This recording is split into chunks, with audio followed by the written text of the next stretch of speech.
નમસ્કાર.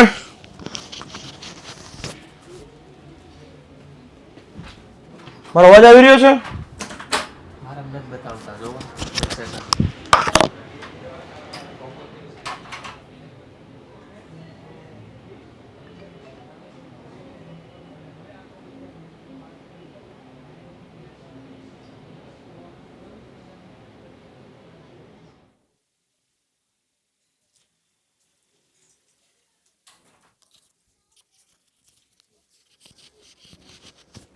અવાજ આવતો હોય તો મને ડન લખીને મોકલી આપો.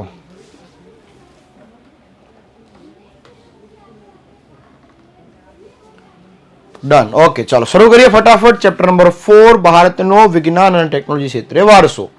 પણ એ પહેલા આપણે પ્રાર્થનાની શરૂઆત કરી દીધી. નમસ્તે શારદે દેવી વીણા પુસ્તક ધારિણી વિદ્યારંભ કરિષ્યામિ પ્રસન્ન તું ભવ સર્વદા પ્રસન્ન તું ભવ સર્વદા.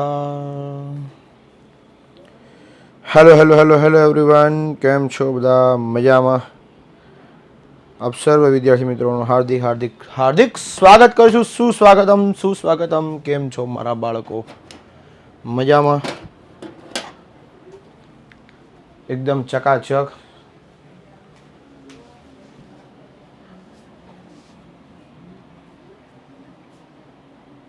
હા, ચેપ્ટર નંબર 5 છે બેટા, ભૂલથી લખાઈ ગયું.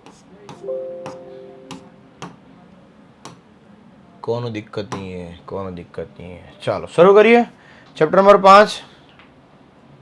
હા, 26 તારીખે એકમ કસોટી છે એટલે આપણે આવતીકાલે એના લેક્ચરો આવવાના જ છે. બરાબર, શરૂ કરીએ. પ્રશ્ન નંબર 1, પ્રાચીન ભારતની રસાયણ વિદ્યાની સમજૂતી આપો. શું છે રસાયણ વિદ્યા?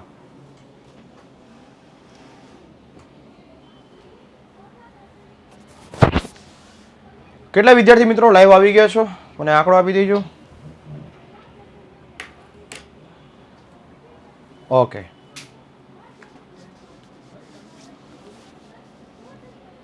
ઓકે. ટેકનિકલ ડિપાર્ટમેન્ટનો નંબર જોઈશે. ટેકનિકલ ડિપાર્ટમેન્ટ એટલે તમારે તમે જેની પાસેથી એડમિશન લીધું ને એ ટેકનિકલ ડિપાર્ટમેન્ટ જ કહેવાય. તમે જે મેડમ સર પાસેથી એડમિશન લીધું એને ફોન કરવાનો. લેક્ચરમાં કંઈ પ્રોબ્લેમ આવે તો એ સર મેડમને ફોન કરી દેવાનો. વ્યસ્ત આવે થોડી વાર પછી ટ્રાય કરવાનો. બરાબર, કારણ કે એમનો બી ફોન ચાલુ જ હોય છે. ચાલો શરૂ કરીએ.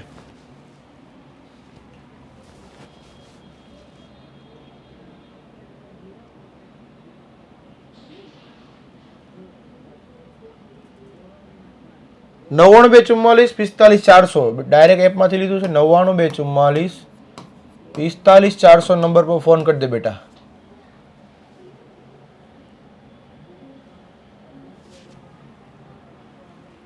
હાલો શરૂ કરીએ. પ્રાચીન ભારતની રસાયણ વિદ્યાની સમજૂતી આપો.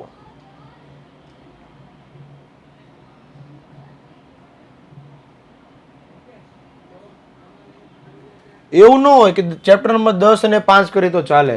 કેમ, કદાચ 10મું અને 5મા ચેપ્ટરનો સવાલ ન આવડ્યો તો બેકઅપ ઓપ્શન રાખવો પડે ને. આર્મી વાળા હોય હંમેશા એના પોતાના બેકઅપ પ્લાન પ્રમાણે કેમ હાલે કે કદાચ આતંકવાદી કે અથવા તો કોઈ ટેરરિસ્ટ કે કોઈ પણ બીજા વ્યક્તિ છે એ આ જગ્યા પરથી નહીં પેલી જગ્યા પર આવે તો ત્યાં પણ સુરક્ષાકર્મી ઊભા રાખે. એમાં આપણે પણ બેકઅપ પ્લાન રાખવો પડે. ચાલો, રસાયણ વિદ્યા તો કે એક પ્રયોગાત્મક વિજ્ઞાન જે છે, આપણને કઈ વાંધો જ નથી એનો. હાલો અત્યારે હા બરે જો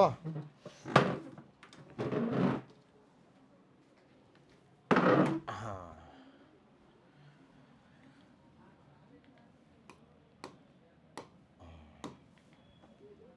પ્રયોગાત્મક વિજ્ઞાન છે કે ભાઈ પક્ષ સાધ્ય અને સાબિતી માગે. વિજ્ઞાન તો કે હવામાં વાત ન કરે, પક્ષ સાધ્ય અને સાબિતી માગે, જેમાં ખનિજ, છોડ, કૃષિ માટેના વિવિધ બીજો તેમજ પરિવર્તનને લગતી તથા સ્વાસ્થ્યને લગતી ઔષધિઓનું નિર્માણ વિજ્ઞાન થકી ઉપયોગી છે. આ બધા જે ઔષધિઓ જે છે આપણી, બરાબર, એ રસાયણ વિદ્યાને થકી જ આવી એમ કીધું આમાં.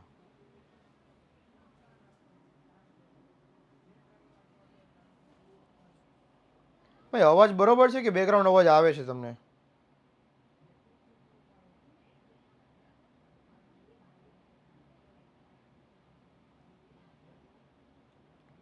એક આ બાર આનંદ આર્યન બેટા ભણવા પર આવ્યો ને ભણવા પર ધ્યાન દે બરાબર હા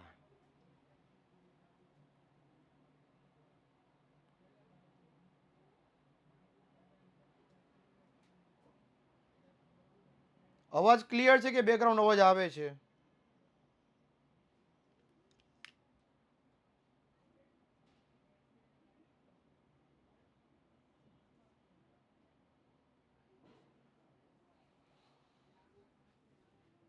ઉભા રહેજો એક મિનિટ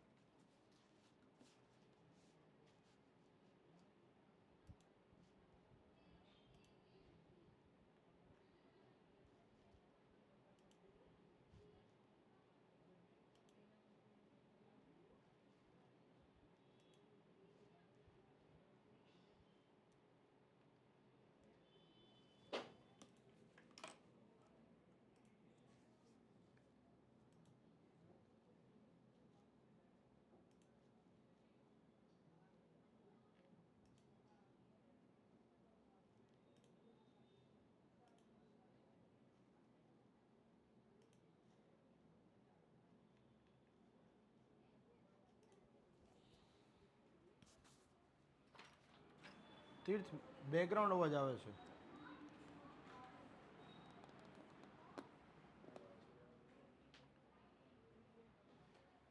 હું ચેક કર દઉં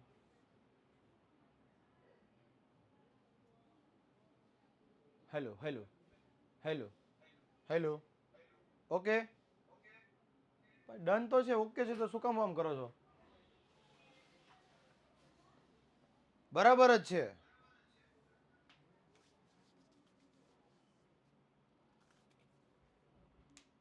અવાજ એકદમ બરાબર જ છે ચલો આગળ જઈએ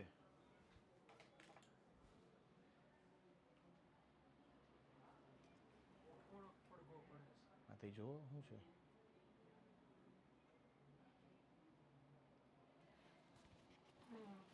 હા કરાવી દો ચલો 2 જ મિનિટ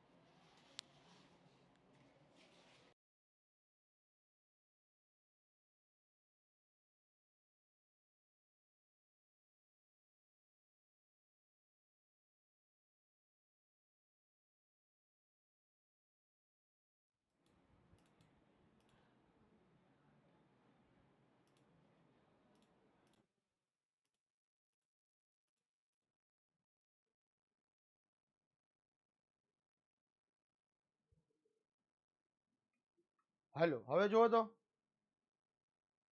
હવે ચેક કરો ઓકે થઈ ગયું હેલો ચલો ઓકે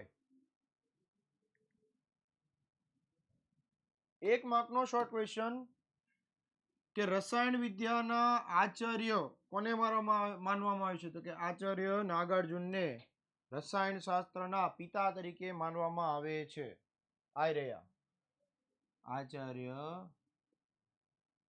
નાગાર્જુન એક માર્કનો શોર્ટ ક્વેશ્ચન એમને કયા કયા ગ્રંથ લખ્યા તો કે રસ રત્નાકર અને આરોગ્ય મંજરી કોણે નાગાર્જુને કયા ગ્રંથ લખ્યા રસ રત્નાકર અને આરોગ્ય મંજરી કોણે લખ્યા નાગાર્જુને આચાર્ય નાગાર્જુનને વનસ્પતિ રસાયણના ઔષધ વાપરવા માટેની ભલામણ એટલે સારી સલાહ કહેવાય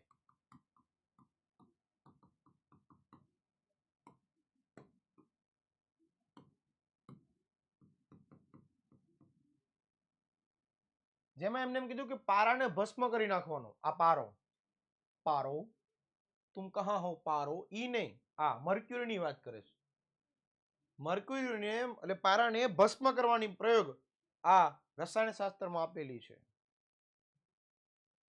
અલગ અલગ અલગ પ્રયોગશાળા હતી એટલે કે લેબ જેમાં પ્રયોગ થાય કેમિકલો બધા એકબીજાને મિશ્રણ કરે અને હારે પછી ભઠ્ઠી પણ હતી આ જો ને દેખાય ને આમ લોખંડ ઓગળે છે જો એ પડ્યું એ વધારે પડ્યું જોયું લોખંડ ઓગળવાની જે ભઠ્ઠી જે છે એ પણ આમાં આપેલી છે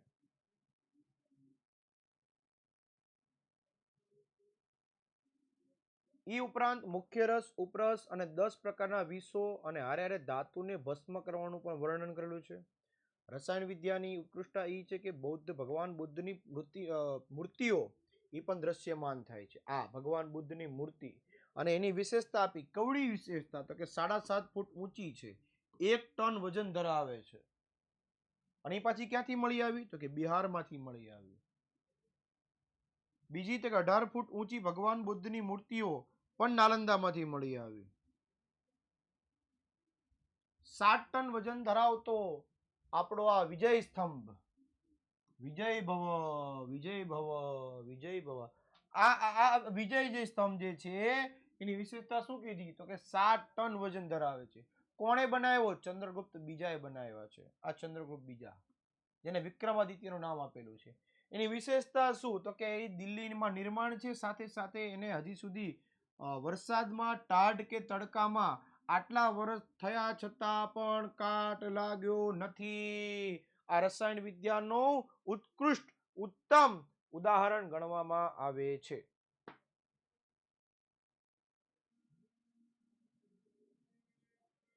બરાબર, ચાલો આગળ જઈએ. અર્જુન કામ છે?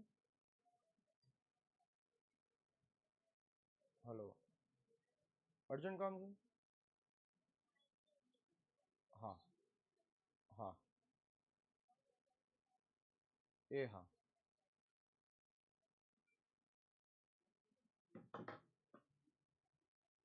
ચાલો આગળ જઈએ. બીજો પ્રશ્ન, પ્રાચીન ભારતની, thank you very much Mohammad, પ્રાચીન ભારતની વૈદિક વિદ્યા અને શૈલ્ય ચિકિત્સા પદ્ધતિ વિશે સમજાવો.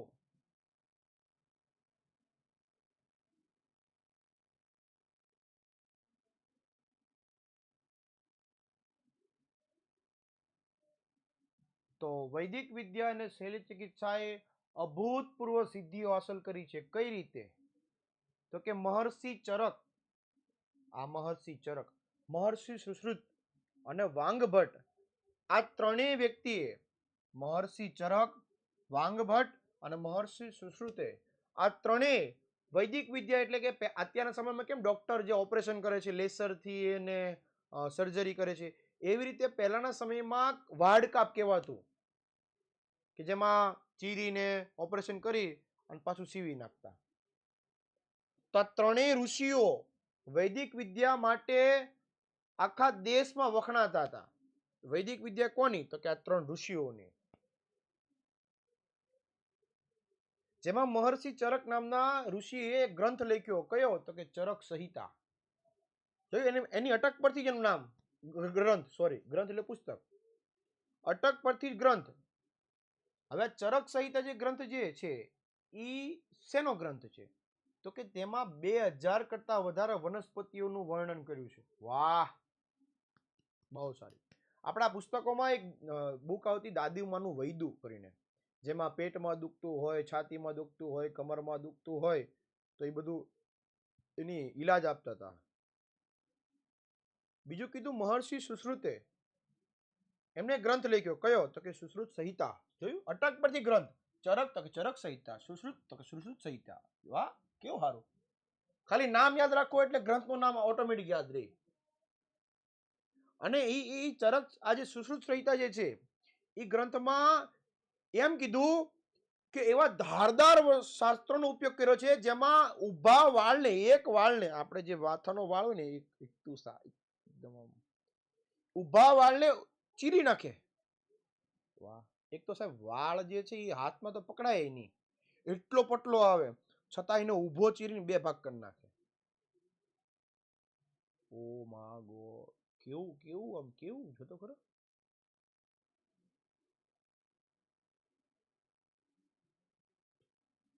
ત્રીજા આવ્યા વાંગભટ્ટજી. તો વાંગભટ્ટજીએ વાંગભટ્ટ સંહિતા લખી. જોયું, અટક પરથી નામ, અરે સોરી, નામ પરથી સીધો ગ્રંથ. કેવું સારું. ચરક ચરક સંહિતા, સુશ્રુત સુશ્રુત સંહિતા, વાંગભટ્ટ વાંગભટ્ટ સંહિતા. સંહિતા એટલું લવાહે લગન નાખવાનું, સરિતા ની સંહિતા. હા, એમને પણ ગ્રંથ લખ્યો. અને પછી એમ કીધું કે આ ત્રણેય ગ્રંથનો અભ્યાસ ઉપયોગી છે. જેમાં ઔષધ શાસ્ત્રમાં ખનિજ, વનસ્પતિ, પ્રાણીઓની ઔષધિ બધાનો વિશાળ સમાવેશ છે. અને આ ગ્રંથમાં ખાલી માત્ર માહિતી જ નહીં, પહેલા તો કયા રોગ થાય છે એની તપાસ કરે, પછી દવાઓનું વર્ગીકરણ કરે કે કઈ દવા ક્યારે આપવાની અને દવાનો ઉપયોગ શું છે. આ ત્રણેયના સૂચનો આપવામાં આવતા હતા. બીજું કીધું વાર્ડકાપ માટે પ્યાલા આકારનો પાટો બાંધી આમ ગોળ અને લોહીનું પરિભ્રમણ, લોહીનું જે પરિભ્રમણ જે થાય ને એ અટકાવી દેવાનો. પછી પેઢું એટલે દાંતની અંદર પેઢા આવે અંદર આની અંદર, એ પેઢા માટેની સારવાર થતી હતી. વાહ. બીજી તો કે મૂત્રાશય, હા હા, સારણગાંઠ, અહીંયા સારણગાંઠ થાય, ઈધર ઈધર આ પેટના ભાગમાં છે ને સારણગાંઠ થાય તો એની સારવાર પણ એમાં મળતી હતી. પછી કીધું મોતિયાનું ઓપરેશન, મોટી ઉંમરના દાદાને થતું હોય છે, આમ લેન્સ હોય ને લેન્સની પાછળ કીકી, એનો મોતિયાનું ઓપરેશન કહેવાય. બીજું તો કે પથરી, આ ભાગમાં આ જાડો પથ્થર જેવો અહીંયા જામી જાય.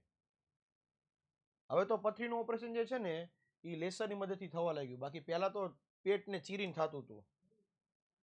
અહીંયા પથરી થાય અને અહીંયાથી ઓગળી અને મળ દ્વારા નીકળી જાય. હવે તો લેસર મશીન આવી ગયા છે. કેવો દેશ વિકાસ કરે છે, બરાબર. પછી ભાંગેલા હાડકાને બેસાડવા, હાથ ભાંગી ગયો તેને બેહાડી દેવાનો, ઓર્થોપેડિક ડોક્ટરની જેમ વાત કરે છે. અને શરીરમાં ઘૂસી ગયેલા પદાર્થને બહાર કાઢવા, સળિયો બળિયો વાગી ગયો હોય તો બહાર કાઢી દે. જેમાં નિપુણતા હતી એટલે કે સર્વશ્રેષ્ઠ જ્ઞાન હતું. કાન અને નાકની સર્જરી એટલે કે પ્લાસ્ટિક સર્જરી એ પણ જાણકાર હતા. મીણના પૂતળા બનાવતા હતા. પછી પ્રસૂતિ વખતે એટલે કે જેના પેટમાં બાળકના ગર્ભમાં હોય એનું ઓપરેશન પણ થતું. બાળકોના ઓપરેશન કે એની સારવાર પણ થતી.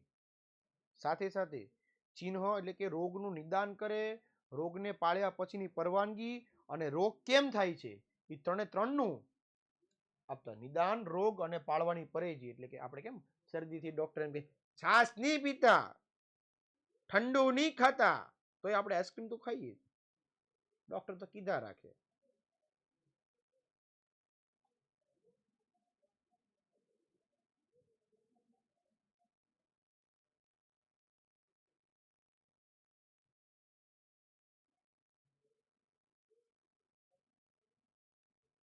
એક આ બારંદા આર્યનો મને સ્ક્રીનશોટ મોકલજો, બરાબર, એટલે આપણે એને ફોલો કરશું.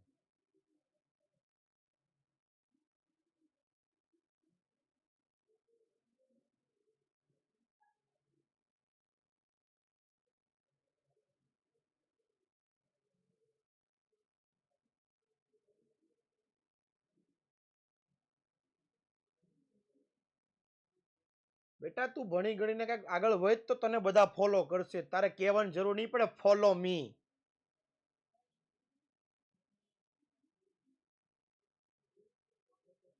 એ ઉપરાંત પ્રાણી રોગના શાસ્ત્ર માટે પણ એનો વિકાસ થયો. સાથે સાથે અશ્વ, હસ્તી માટે શાલહોત્રનું અશ્વશાસ્ત્ર એ પણ પ્રચલિત છે. વૈદિક શાસ્ત્રના વિદ્વાન વાંગભટ્ટજીએ અષ્ટાંગ હૃદય નામના ગ્રંથની રચના પણ કરી. પછીનો પ્રશ્ન છે,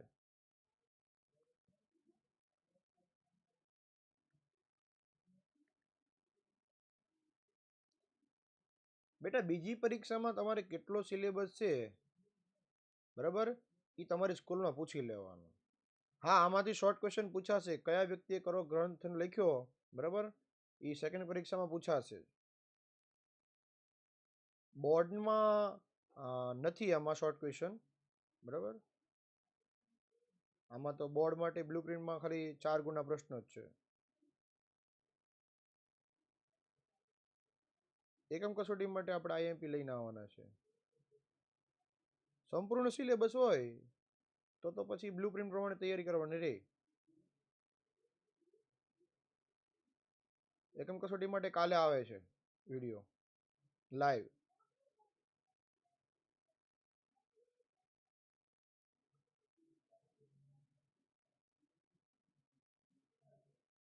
હા, બ્લુપ્રિન્ટ માંથી જ પૂછાય. હા, યુટ્યુબમાં આવશે. એકમ કસોટી યુટ્યુબમાં આવશે. હા બેટા, મને ખબર 26 તારીખે થાય છે.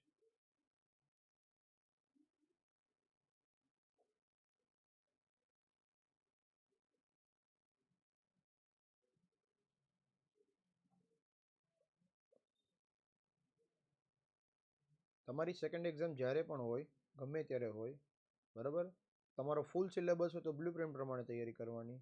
ન હોય તો સ્કૂલમાં પૂછી લેવાનું, તમારી સ્કૂલમાં, કે સેકન્ડ એક્ઝામમાં કેટલો સિલેબસ છે. ઓલમોસ્ટ 80% સ્કૂલોમાં તો છે ને ફૂલ સિલેબસ જ હશે, કારણ કે હવે બધી સ્કૂલોમાં સિલેબસ પૂરો થઈ ગયો છે.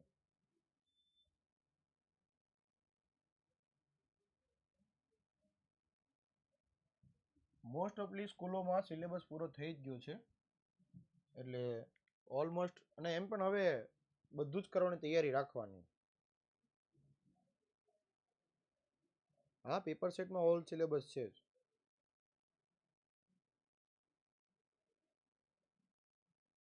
ચાલો આગળ જઈએ. અને બીજું, ખાસ 7:15 વાગે આપણું ક્રેશ કોર્સ એસએસ લેક્ચર આવવાનો છે, બરાબર, તો જોવાનું ભૂલતા નહીં. અત્યારે ધ્રુવી મેડમનું લેક્ચર ચાલે જ છે.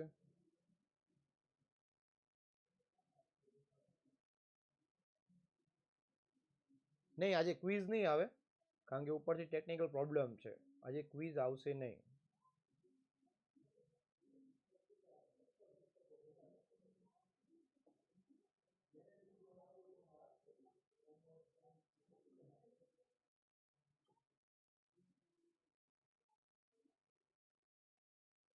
નો કરે તો કઈ વાંધો નહીં બેટા, આપણે તો અહીંયા સિલેબસ પૂરો થઈ ગયો, ટોપર બેચમાં પૂરો થઈ ગયો, માસ્ટર બેચમાં પૂરો થઈ ગયો, 2 વાર પૂરો થઈ ગયો.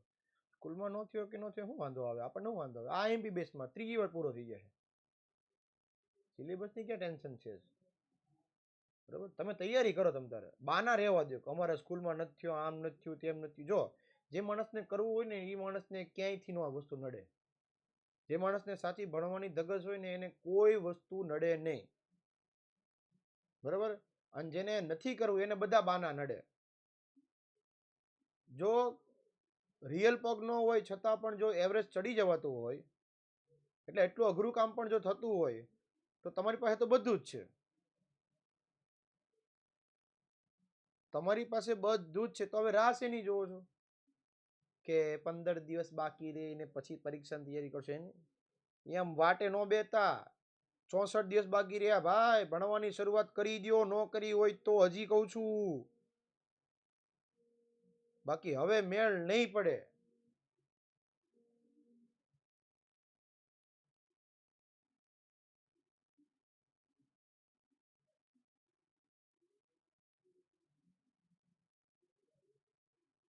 ચાલો,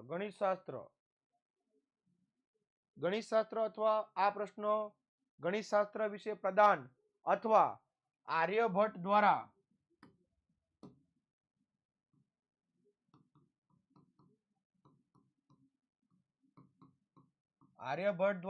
આપવામાં આવેલ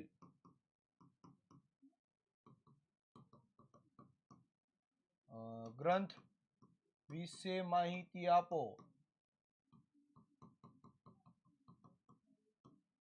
એવું પણ પૂછી શકે છે. અથવા આ પ્રશ્ન પણ પૂછાય છે આવી રીતે પણ, એક પેપરમાં આવી રીતે પણ પ્રશ્ન પૂછવાનો હતો કે જે ગણિતથી દુનિયાનો વ્યવહાર ચાલે છે તે ગણિત શાસ્ત્ર વિશે જણાવો. તો ઘણા છોકરાઓ છે ને માથું ખંજવાળતા થયા કે આવો પ્રશ્ન ક્યાં ભણાવ્યો છે સાહેબે. પણ ધ્યાન આપ્યું તો પહેલા કીધું હોય કે જે બેટા આ પહેલી જ લાઈનમાં કીધું કે જે ગણિતથી આખો દુનિયાનો વ્યવહાર ચાલે છે. હવે ગણિતનો દુનિયાનો વ્યવહાર એટલે સમજી જવાનું કે ગણિત શાસ્ત્રની જ વાત કરતા હોય. આવી રીતે પ્રશ્ન ટ્વિસ્ટ કરી નાખે.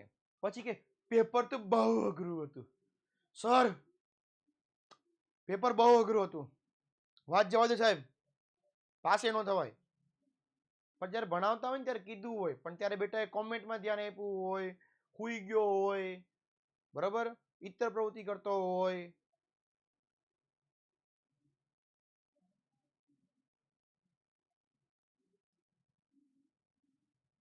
એટલે એટલે ગણિત શાસ્ત્ર જે ક્ષેત્રે અગત્યની શોધો આપી તે ભારતમાં જ થયેલી છે. એમાં કઈ કઈ શોધ આપી? તો કે દશાંશ પદ્ધતિ, બીજ ગણિત, બોધાયનનો પ્રમેય, રેખા ગણિત અને જૈવ ગણિત, વૈદિક ગણિત જેવી માહિતી આપેલી છે. ક્લાસ પીડીએફમાં બધું મુકાઈ જશે, તો એમાંથી હાઇલાઇટ કરી દેવું, મુખ્ય મુખ્ય મુદ્દાને અલગ યાદ રાખવાનો પ્રયત્ન કરો, એટલે આપોઆપ બધું યાદ આવવા લાગશે. આખું વાક્ય ગોખવા બેસો, શૂન્યની શોધ આર્યભટ્ટે કરી હતી. આંકડાની પાછળ શૂન્ય લગાવવાથી પ્રક્રિયાના શોધક ગૃહસ્મદ હતા. પ્રાચીન ભારતના ગણિતજ્ઞે એકની પાછળ 53 શૂન્ય મળવાથી બાકીની સંખ્યા નામ નિર્ધારિત છે. મોહેન્જો-દડો અને હડપ્પાના સમયમાં દશાંશ અને પદ્ધતિ એમ નો યાદ રે. આને ગોખ્યું કહેવાય, ગોખવાનું નથી. શૂન્ય, આર્યભટ્ટ, ગૃહસ્મદ, એકની પાછળ 53, મોહેન્જો-દડો, હડપ્પા અને દશાંશ પદ્ધતિ. આટલા શબ્દ યાદ રાખો એટલે આપોઆપ યાદ આવવા મળે. પણ 4-5 વખત વ્યવસ્થિત ધ્યાન આપેલું હોય, સવાલ વાંચેલો હોય તો. ડાયરેક્ટ પરીક્ષાના આગલા દિવસે વાંચો અને એમ કયો આમ જો 80 માંથી 80 લાવી દો, નો આવે. 80 ની પાસે નો થાય. ભલે 2 કલાકનું પેપર હોય, 3 કલાકનું પેપર હોય, પણ 3 કલાકના પેપર પાછળ સામે તમારી 9 મહિનાની મહેનત હોવી જોઈએ, તો થાય. ઘણા હુતા જ રે આમ, એને મસ્ત આરામ કરે, 1-2 કલાક વાંચી લે, બાકી આરામ કરે. અને ક્યારે જાગશે ખબર? મહિનો બાકી છે ને પરીક્ષાનો, ત્યારે જાગશે આમ કરીને. હવે તો 1 જ મહિનો બાકી રહ્યો. પછી તારી ઓલું કે ને કે પછી શું? તો કે તારી મારી પાસે એક જ આશરો, શ્રી રામ જય રામ જય જય રામ. બસ એક જ ઓપ્શન રે. હાલો આગળ જઈએ. ભાસ્કરાચાર્ય લીલાવતી ગણિત નામના ગ્રંથની રચના કરી. ક્યારે? 1150 ની અંદર. બીજો કયો ગ્રંથ લખ્યો? તો કે બીજ ગણિત નામનો ગ્રંથ લખ્યો. બ્રહ્મગુપ્તે, આ બ્રહ્મગુપ્તજી, એમને સમીકરણના પ્રકાર બતાવ્યા અને બોધાયનનો પ્રમેય જે છે એ આપ સ્તંભે આપ્યો છે. આ ભાસ્કરાચાર્ય, આ બોધાયનજી અને આ બ્રહ્મગુપ્તજી. આર્યભટ્ટજીએ એમના ગ્રંથમાં લખ્યું આર્યભટ્ટિયમ, અને એમાં એમ કીધું કે પાઈની કિંમત 22/7 એટલે કે 3.14 જેટલી થાય છે. તમારે ગણિતમાં આવે ને. ત્યારબાદ એમ કીધું પ્રતિપાદિત કર્યું એટલે કે સાબિત કરી બતાવ્યું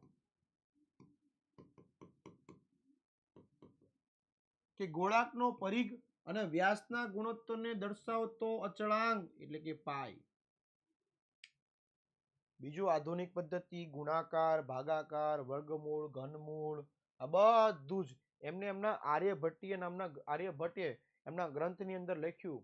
આ બધું એટલે જ આર્યભટ્ટને ગણિત શાસ્ત્રના પિતા તરીકે ઓળખવામાં આવે છે. એક ગુણની અંદર આ શોર્ટ ક્વેશ્ચન પૂછી શકાય કે કયા વ્યક્તિને ગણિત શાસ્ત્રના પિતા તરીકે ઓળખવામાં આવે છે? આર્યભટ્ટ. આર્યભટ્ટ યાદ રાખજો.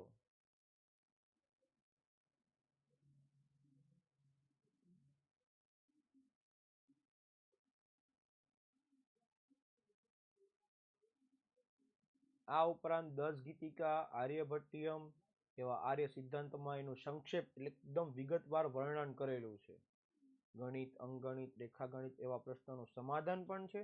અને બીજું બોધાયનજી, આપસ્તંભ અને કાત્યાયન, ભાસ્કરાચાર્ય અને બ્રહ્મગુપ્ત આ બધા જ ગણિત શાસ્ત્રના વિદ્વાનો તરીકે ઓળખવામાં આવે છે. આ બધા જ વ્યક્તિ કે જેમણે ગણિત ક્ષેત્રે ભૂતપૂર્વ સિદ્ધિઓ હાંસલ કરી છે. અને અન્ય વિજ્ઞાન એટલે કે આ બધા શોર્ટ ક્વેશ્ચન આમાંથી કયા આઈએમપી ખબર? જો આ એક, આ પહેલું પ્રજનન શાસ્ત્ર, બીજું આ કામસૂત્ર, પછી આ ચોથું યોગ શાસ્ત્ર. ના, આ ચાર તો પૂછાય જ છે. કે પ્રજનન શાસ્ત્ર તો કે બામભ્રવ્ય પંચાલ, ચિકિત્સા સંગ્રહ તો કે ચક્રપાણી દત્ત, કામસૂત્ર એટલે કે વાત્સ્યાયનજી, વૃક્ષ આયુર્વેદિક તો કે મહામુનિ પારાશર, યોગશાસ્ત્ર એટલે કે મહર્ષિ પતંજલિ. અને આ જ મહર્ષિ પતંજલિ જેમના વેગને આગળ વધારતા વધારતા અત્યારે બાબા રામદેવજી આવે છે ને, ઓલો પેટ ગોળ ગોળ ફેરવે, ઈ આ મહર્ષિ પતંજલિના અત્યારના સંસ્થાપક બાબા રામદેવજી.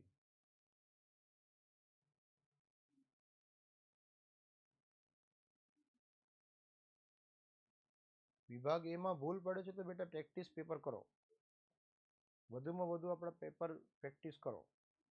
બીજું કે આપણી પાસે એપ્લિકેશન છે જ, બરાબર, યુથ પેપર જનરેશન એપ્લિકેશન છે જ, તેમાં શોર્ટ ક્વેશ્ચન આપેલા છે, અથવા તો એમસીક્યુ ચેપ્ટર વાઇઝ એમસીક્યુ છે ને એની પ્રેક્ટિસ કરો.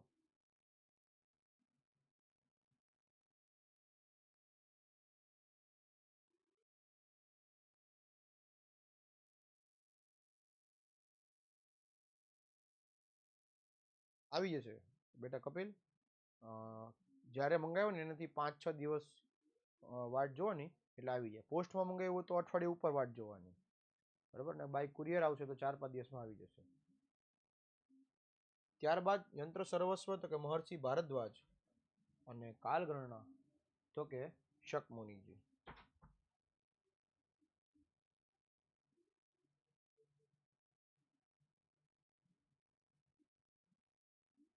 સોઢા દિવ્યરાજ છે બેટા, તું અત્યારે ભણવા પર ધ્યાન આપી દે. એ બધું આ બધું આઈએમપી જ છે, બરાબર. બોર્ડ માટે આઈએમપી કંઈક અલગથી ન આવે, એને કાંઈ માથે સિંગડા ન હોય કે બોર્ડના આઈએમપી ને સિંગડા હોય, આને તો કે સિંગડા ન હોય. આ બધું આઈએમપી જ છે, અને આઈએમપી બેસમાં જેટલું આવે ને એ બધું આઈએમપી જ છે.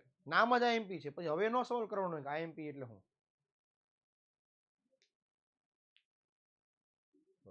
નામ પરથી ખબર નથી પડતી.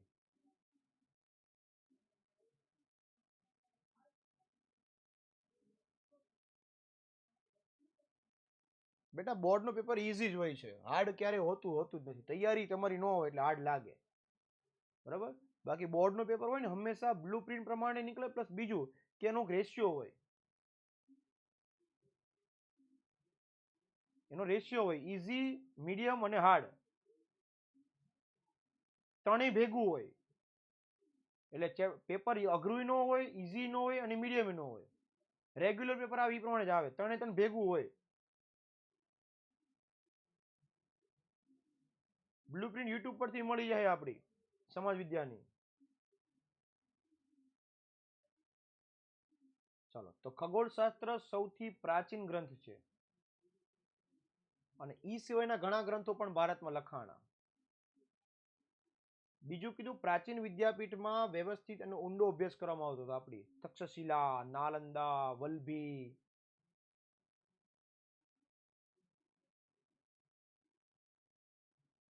એક આ હર્ષનો મને સ્ક્રીનશોટ મોકલજો અત્યારે. આ 6:49 જે હર્ષ કોમેન્ટ કરે છે ને એને, આ હર્ષનો મને સ્ક્રીનશોટ મોકલજો.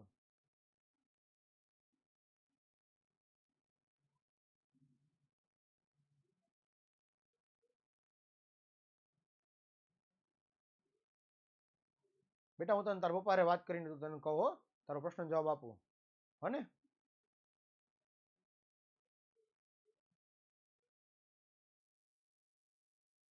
પપ્પાને આ સવાલ પૂછીશ હું, કે તમારી વખતે તમે ભણતા ત્યારે તમારે બીએફ હતો કે નતો.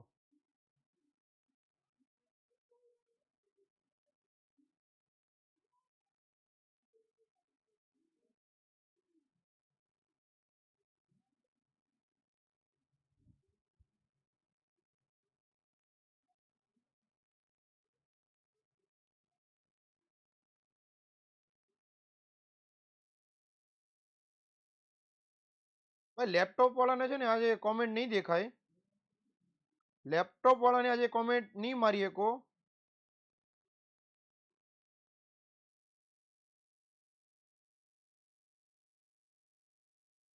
મને હર્ષનો ફોટો મોકલો તો ફટાફટ.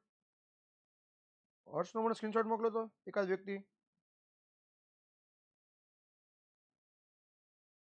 એટલે હમણાં એના વાલી આપણે વાત કરી લઈએ.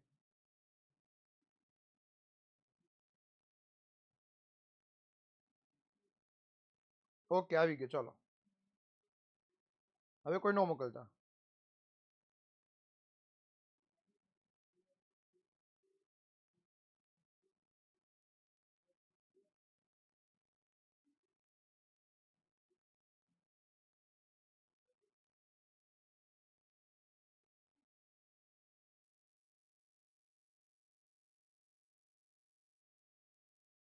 હા કોમેન્ટમાં હજી થોડોક પ્રોબ્લેમ આવે છે બેટા, બરાબર.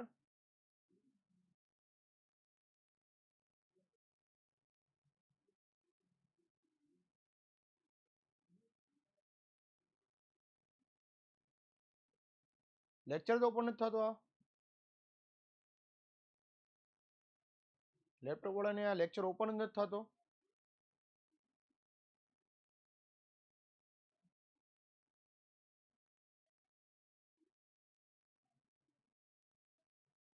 થાય છે, ઓકે.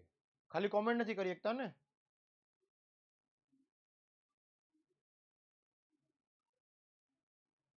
ઓકે, વાંધો નહીં. કઈ પ્રશ્ન હોય તો પૂછી લેજો, બાકી કોમેન્ટની જરૂર નથી. કઈ પણ કામ હોય, પ્રશ્ન હોય વેલિડ તો પૂછી લેજો, બાકી કોઈ બીજું કશું જ વાંધો નહીં આવે. કોમેન્ટ નહીં કરો. અહીંયા ભણાવવાનું છે ને આપણે, કોમેન્ટ કરે કે ન કરે શું ફરક પડી જાય. ચાલો શરૂ કરીએ. હા, આપણો 7 વાગે ક્રેશ કોર્સ શરૂ થાય છે, એટલે ભાવભર્યું આમંત્રણ આપું છું. સપરિવાર આવી જજો, બરાબર. 7 વાગ્યાનો કહે ને કે પહેલું મંગળ શરૂ થઈ જાય, 9 વાગે છેલ્લું મંગળ પૂરું થાય, 9 વાગે આપણે વિદાય આપવાની છે એસએસને, બરાબર. એટલે સમગ્ર પરિવાર સાથે ભાવભર્યું આમંત્રણ છે, અને ભંડારો છે એમાં આવી જવાનું છે.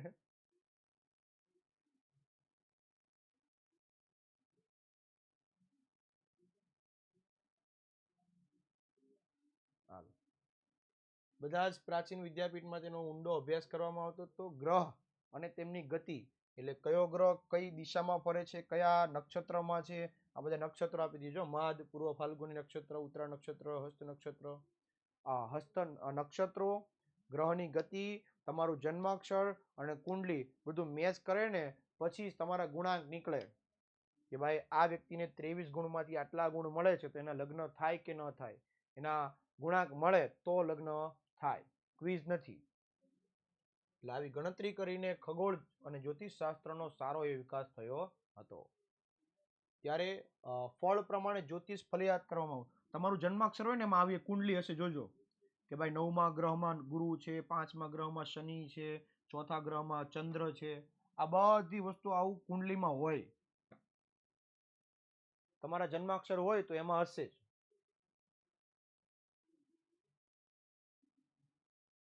ત્યારબાદ આર્યભટ્ટનું ખગોળ વિજ્ઞાન ક્ષેત્રે પણ અગત્યનું યોગદાન છે, અને એમને સાબિત કરી બતાવ્યું કે પૃથ્વી પોતાની ધરી ઉપર અને ચંદ્રગ્રહણ પૃથ્વીના પડછાયાના કારણે જ ફરે છે, એવું એને સાબિત કરી બતાવ્યું.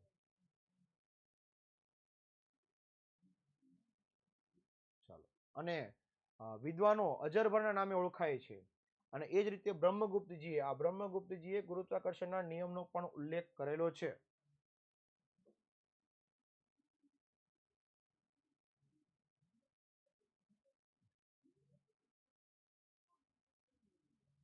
જ્યોતિષ તંત્રને, આ એક શોર્ટ ક્વેશ્ચન, કેટલા ભાગમાં વહેંચવામાં આવે છે? તો કે 3. તંત્ર, હોરા અને સંહિતા. અને વરામિહિરજી છે, આજે વરામિહિરજી ઈ મહાન ખગોળવેત્તા એટલે ખગોળ શાસ્ત્રી પણ છે,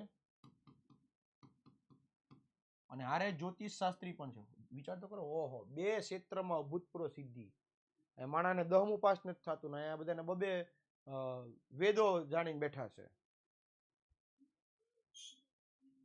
પછી એ ઉપરાંત તેમને બૃહદ સંહિતા નામના ગ્રંથની પણ રચના કરી. ઓહો, 3જો ગ્રંથ. વાહ વાહ વાહ. પછી બીજું કીધું કે મનુષ્યના લક્ષણો, પ્રાણીઓના વર્ગ, લગ્ન સમય, તળાવ, કુવા, બગીચા, આ બધાની અંદર વાવણી કરવા માટે શુભ મુહૂર્ત, એ માટે પણ માહિતી આપતા હતા. તો હું તમને મુહૂર્ત જોતા શીખવાડું. જો અહીંયાથી આ રીતે અહીંયા